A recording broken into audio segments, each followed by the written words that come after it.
সোনাপুৰৰ পৰা মই জুবিন গাৰ্গে কৈছো, ছিংগাপুৰত কোন সেইকেইটা তাত নাই নহয়। মই এতিয়া খাৰগুলি কাহিলীৰ পৰা কতোৱে নাই। মই এতিয়া সোণাপুৰ, মাথো সোণাপুৰ।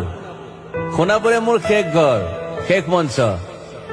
এতিয়াৰ পৰা গান নাগাওঁ আৰু মই মাথো শুনিম।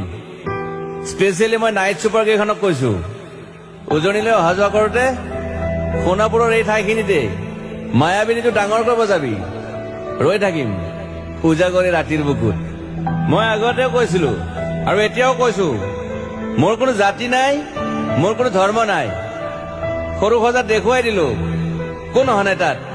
ব্ৰাহ্মণ, কলিতা, আলী, ৰহমান, ডেকা, বড়ো, ৰাভা, পূজাৰী আৰু এইটো কি কয় নমাজ পঢ়াই যে মৌলবীও আহিছে সৰু সজালৈ। I love people, I love man. সেইবাবে মুখ্যমন্ত্ৰী হিমন্ত দাকো কৈছো, মই বিৰোধী দলকো কৈছো, লুৰি নকিল সকলোকে কৈছো, পলিটিক্স নকৰিবা বন্ধু। মই সৰু সজাইৰ মানুহৰ অসমখন বিচাৰিছিলো। চাই থাকিম সোণাপুৰৰ পৰা। খেলি মেলি হলে কষ্ট পাম, উভতিও আহিব নোৱাৰিম। যোৰহাটৰ মানুহখিনিয়ে কষ্ট পাইছে বুলি শুনিছো। মোৰো যাবৰ মন আছিল, প্ৰিয় ঠাই, দেউতাৰ ঠাই। উপায় নাই, পলম হলে শৰীৰটোৱে কষ্ট পায়। বাকী গৰিমা আৰু দেউতাই গুৱাহাটীতে থকাটো বিচাৰিলে। একো নাই, গুৱাহাটীলৈ আহিলে মাত দি যাব। সোণাপুৰতে থাকিম। আৰু এটা কথা, যোৰহাটত প্ৰতিমূৰ্তি এটা হব বুলি শুনিছো। গুচি যাম কেতিয়াবা। কেণ্টা কাকো খাতিৰ নকৰো। মায়াবিনী ৰাতি ধুমুহাৰ সতে।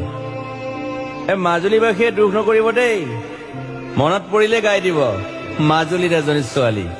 নিমাতী ঘাটলৈ যাব নোৱাৰিম আৰু। একো নাই, মোক প্ৰতিটো বসন্ততে পাব অসমবাসীয়ে। শৰতত গাইছো, বহাগত গাইছো, ৰদত গাইছো, বৰষুণত গাইছো। দুখৰ গান, সুখৰ গান, শিশু, মুক্তি, মায়া, অনামিকা।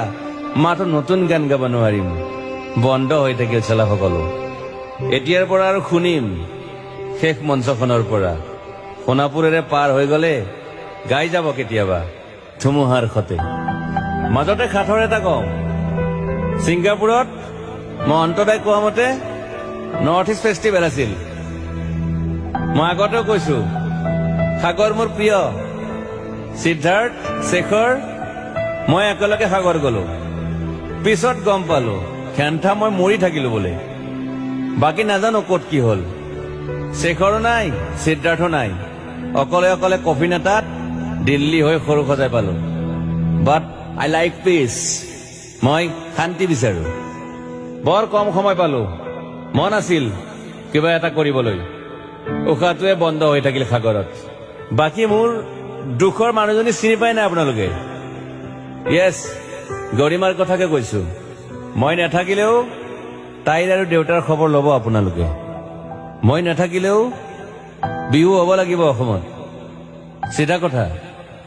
আকৌ কৈছো, মই সোণাপুৰতে থাকিম এতিয়া। মোৰ সমাধিৰ ওচৰৰে গলে গাই যাব সকলোৱে মায়াবিনী ৰাতিৰ বুকুত।